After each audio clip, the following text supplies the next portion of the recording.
Good afternoon all of you. स्वागत है आप सभी का हमारे YouTube channel zone of life science में।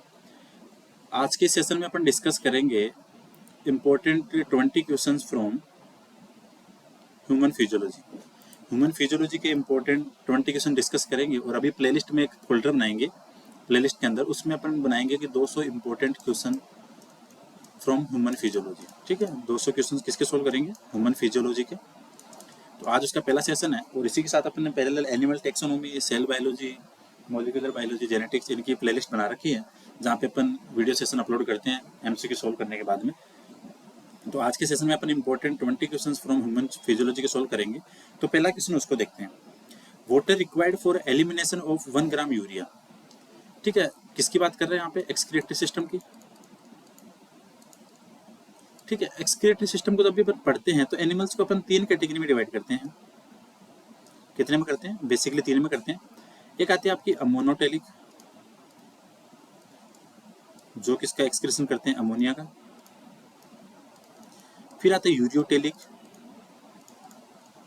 जो किसका एक्सक्रीशन करते हैं? यूरिया का। और एक आता है यूरिकोटेलिक, जो किसका एक्सक्रीशन करते हैं? यूरिक एसिड का। ठीक है, बेसिकली 3 पढ़ते हैं अपन, अमोनियोटेलिक, यूरियोटेलिक और यूरिकोटेलिक।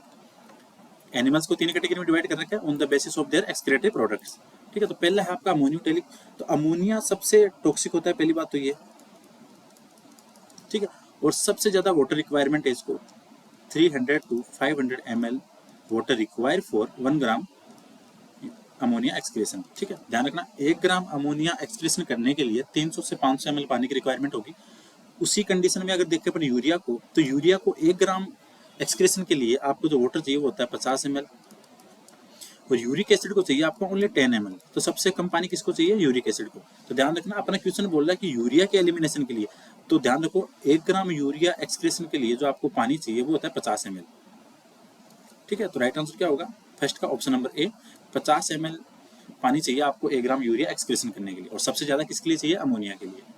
सेकंड क्वेश्चन देखते हैं, water required for elimination of 1 gram ammonia. अभी अपन ने पढ़ा था कि अमोनिया के लिए आपको चाहिए 300 से 500 ml water for 1 gram ammonia excretion. ठीक है, 1 ग्राम अमोनिया एक्सक्रीशन के लिए आपको कितना पानी चाहिए? 300 से 500 ml। तो अच्छा, इसमें सॉरी गलती से इसमें ऑप्शन ऐड नहीं किया, ये देखो 3 to 500 ml ऐसे करो। तो राइट आंसर इसका क्या होगा? ऑप्शन नंबर सी, 300 से 500 ml पानी आपको रिक्वायर है 1 ग्राम अमोनिया एक्सक्रीशन के लिए। तो सेकंड का right answer option number C. Synthesis of, third question, synthesis of uric acid from metabolism of. जो भी नाइट्रोजनस एक्सक्रीटरी प्रोडक्ट होते हैं, ठीक है, जो भी आपके नाइट्रोजनस वेस्ट प्रोडक्ट हैं, वो किसी ना किसी सब्सटेंस के मेटाबॉलिज्म के बाद में बनता है। चाहे आपका प्रोटीन हो, चाहे आपका अमीनो एसिड हो, चाहे आपके नाइट्रोजन बेस हो, उनसे बनता है। तो यूरिक एसिड है वो आपके प्यूरिन का जब मेटाबॉलिज्म होगा, ठीक है, प्यूरिन मतलब एडेनिन और गुआनिन। ठीक है, जब प्यूरिन का मेटाबॉलिज्म होगा तब क्रिएट होगा आपका यूरिक एसिड। ठीक है, तो ध्यान रखो, यूरिक एसिड कब बनता है? जब प्यूरिन का मेटाबॉलिज्म होता है तब आपका सिंथेसिस होता है यूरिक एसिड का। थर्ड का राइट आंसर क्या होगा? ऑप्शन नंबर ए, प्यूरिन। फोर्थ नंबर क्वेश्चन देखते हैं, excretory products of spider. Spider that means किसकी बात करता है? आर्थ्रोपोड्स की। ठीक है, तो स्पाइडर का जो एक्सक्रीटरी प्रोडक्ट होता है वो होता है गुआनिन। ठीक है, ध्यान रखना, फोर्थ का राइट आंसर क्या होगा? गुआनिन। जो स्पाइडर का एक्सक्रीटरी प्रोडक्ट है वो होता है आपका गुआनिन। अगला देखते हैं fifth question, role of microvilli PCT. जब भी अपन नेफ्रॉन पढ़ते हैं, ठीक है, नेफ्रॉन के स्ट्रक्चर पढ़ते हैं, तो उसके अंदर अपन देखते हैं कि पीसीटी भी होती है, डीसीटी होती है, ठीक है, हेनले लूप होती है, कलेक्टिंग डक्ट होती है, अलग अलग पार्ट होते हैं। तो जो आपका पीसीटी है, क्योंकि मैक्सिमम रीअब्जॉर्प्शन कहाँ होता है? पीसीटी के अंदर। मैक्सिमम रीअब्जॉर्प्शन कहाँ होगा? पीसीटी के अंदर। तो पीसीटी के अंदर माइक्रोविलाई एक माइन्यूट स्ट्रक्चर होती है जो क्या करती है? रीअब्जॉर्प्शन में हेल्प करती है। तो माइक्रोविलाई का पीसीटी में रोल क्या है? Help in reabsorption. तो फिफ्थ का राइट आंसर क्या होगा? Option number A. सिक्स की बात करें, glycosuria is a condition where dash dash dash present in urine. तो ऐसे समझो अगर आपके यूरिन के साथ में ग्लूकोज आ रहा है, ठीक है, यूरिन के साथ में ग्लूकोज आ रहा है, तो वो कंडीशन होगी कौन सी, ग्लाइकोसूरिया। तो 6 का राइट आंसर क्या होगा, glucose. Glycosuria is a condition where glucose present in urine, ठीक है। तो 6 का right answer option number A. 7 की बात करें, each root canals has an opening at its base that डेस्टेज through blood vessels, lymphatic vessel and nerve enter, ठीक है। जब भी अपन टीथ पढ़ते हैं तो उसमें पढ़ते हैं अपन एक रूट होती है, रूट कैनाल। तो रूट के अंदर जो ओपनिंग होगी जहां से आपकी ब्लड वेसल्स इंटर होगी उसको बोलेंगे एपिकल फोरामेन, ठीक है। एपिकल फोरामेन क्या है, जो आपका टीथ है उसकी जो रूट है, रूट के अंदर एक एपिकल फोरामेन एक ओपनिंग है जहां से ब्लड वेसल्स, लिम्फेटिक वेसल्स क्या होगी, इंटर होगी। तो 7 का राइट आंसर क्या होगा, ऑप्शन नंबर ए। 8 की बात करें, wall between right atrium and right ventricle, ठीक है। अपन क्या पढ़ते हैं, जब हार्ट पढ़ते हैं तो सब एनिमल्स के अंदर अलग अलग चैम्बर होते हैं हार्ट के। जैसे अपन ह्यूमंस की बात करें तो ह्यूमंस के अंदर जो हार्ट है वो 4 चैम्बर होता है। कितने होता है, 4 चैम्बर, ठीक है। Mammals 4 chamber, reptiles 3 chamber, but crocodile 4 chamber. और जो फिशेज होती है पीसीज की, उनके अंदर कितना होता है, 2 चैम्बर, ठीक है। तो इसमें बोला है कि जो राइट एट्रियम और जो राइट वेंट्रिकल है उसके बीच में हार्ट कौन सा, सॉरी वॉल कौन सा। अभी अपने बात की कि 4 चैम्बर होते हैं, ऊपर वाले को बोलते हैं एट्रियम और नीचे वाले को वेंट्रिकल। तो ये तो हो गया आपका राइट एट्रियम, ये हो गया आपका लेफ्ट एट्रियम, ये होगा आपका राइट वेंट्रिकल, और ये हो गया आपका लेफ्ट वेंट्रिकल। 4 चैम्बर हो गए, right atrium, left atrium, right ventricle और लेफ्ट वेंट्रिकल।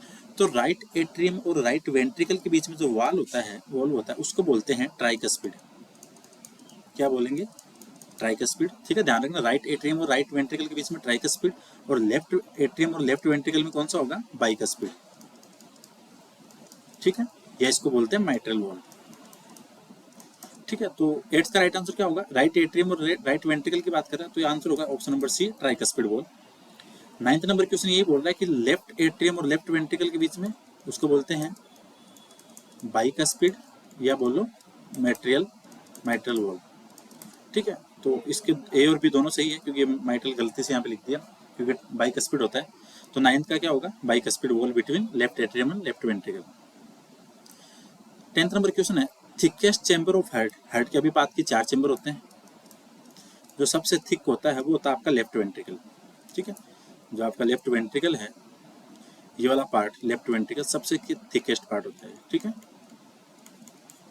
तो 10th का राइट आंसर क्या होगा, option number D, left ventricle is the thickest chamber of heart. Question number 11, fibrinogen produced by. अपन क्या करते हैं, जब ब्लड फटते हैं तो ब्लड का कंपोजिशन देखते हैं, ठीक है। ब्लड है किससे बनता है, प्लाज्मा और फॉर्म एलिमेंट्स या ब्लड कार्पल्स, फॉर्म एलिमेंट्स। इनके अंदर आती है आपकी आरबीसी, डब्ल्यूबीसी और प्लेटलेट्स, ठीक है। प्लाज्मा के अंदर क्या है, 90 to 92% तो क्या होता है, वाटर होता है, और बाकी जो अदर सब्सटेंस होते हैं उसमें होती है आपकी प्लाज्मा प्रोटीन्स 8% में, कुछ मिनरल्स होंगे, कुछ आयंस होंगे, ठीक है। तो प्लाज्मा प्रोटीन होती है वो 3 टाइप की होती है।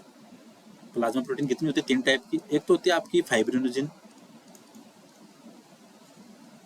ग्लोबुलिन और एल्ब्यूमिन, ठीक है। तो ये बोल रहा है फाइब्रिनोजिन जो प्लाज्मा प्रोटीन है वो बनती कहाँ से, आपकी लीवर से, ठीक है। और ये काम किस में आती है, ब्लड क्लॉटिंग में,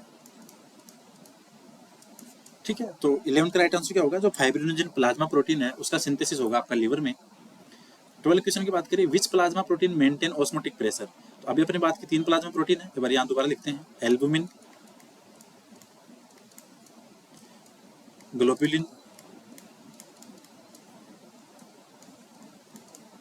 और fibrinogen. Albumin for osmotic pressure, globulin for immune defence infection के टाइम पे,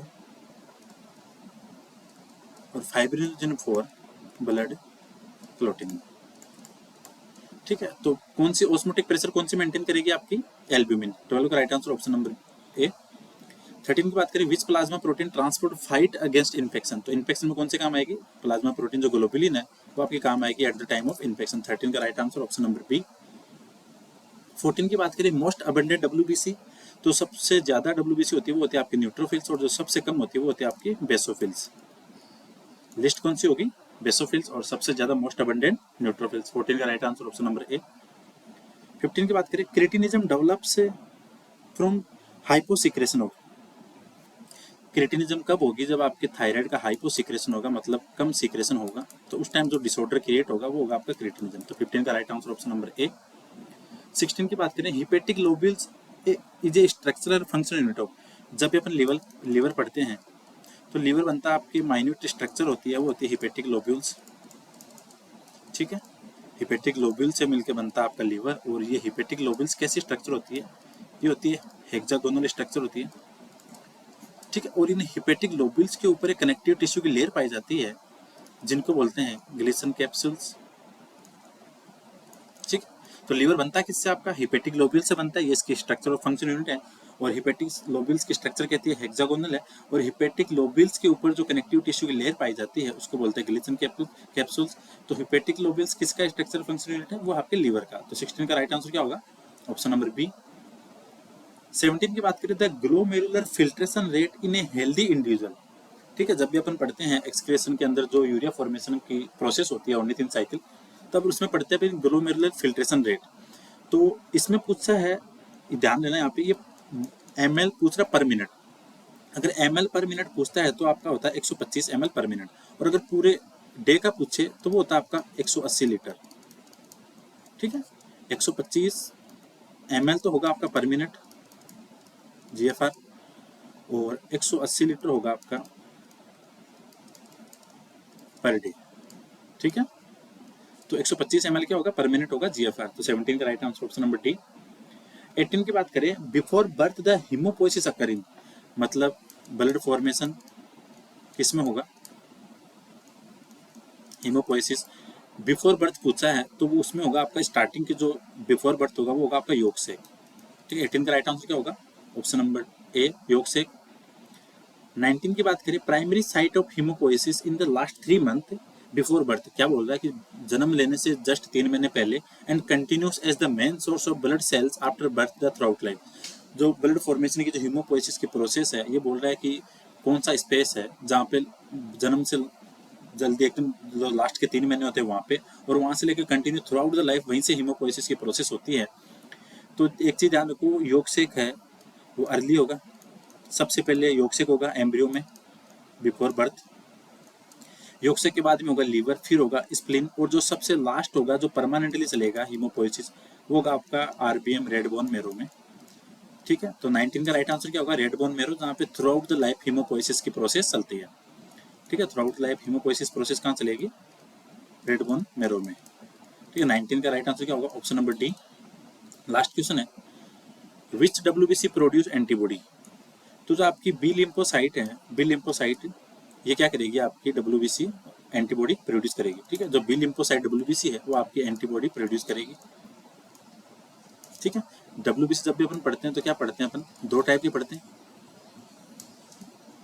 ग्रेन्युलर और एग्रेन्युलर, 2 टाइप की हो गई। तो ग्रेन्युलर के अंदर तो अपन काउंट किसको करते हैं?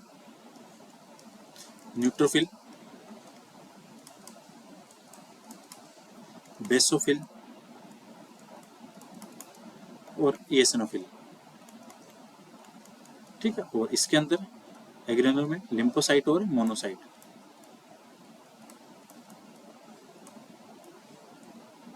ठीक है, तो जो आपकी WBC के अंदर जो बी लिम्फोसाइट है वो आपकी एंटीबॉडी प्रोड्यूस करेगी।